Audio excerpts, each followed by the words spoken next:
Hello friends, आज मैं मौसम के हिसाब से काढ़ा बनाने जा रही हूँ जिससे कि टॉन्सिल सर्दी सब ठीक होगा। उसके लिए हमने इससे 1 गिलास पानी लिए हैं।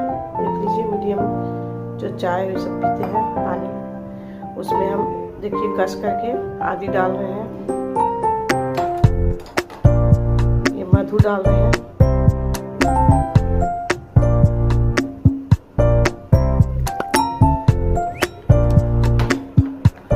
पाउडर देखिए डाल रहे हैं 2-3 दाना कूट के।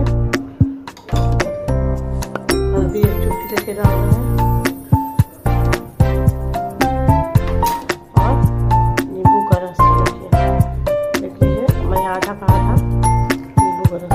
और इन सभी चीज़ों को मैं चलाऊंगी 2-3 मिनट के, काढ़ा बन के तैयार हो गया।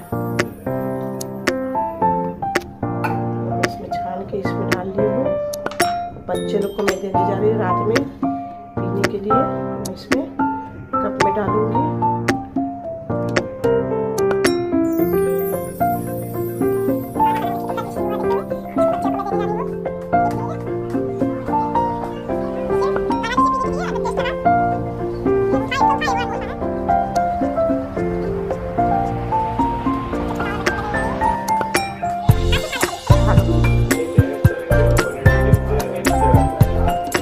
दे रही हूँ वहाँ पर। अगर अच्छा लगा हो पी के बना के देखिएगा, अच्छा लगेगा तो लाइक कीजिएगा।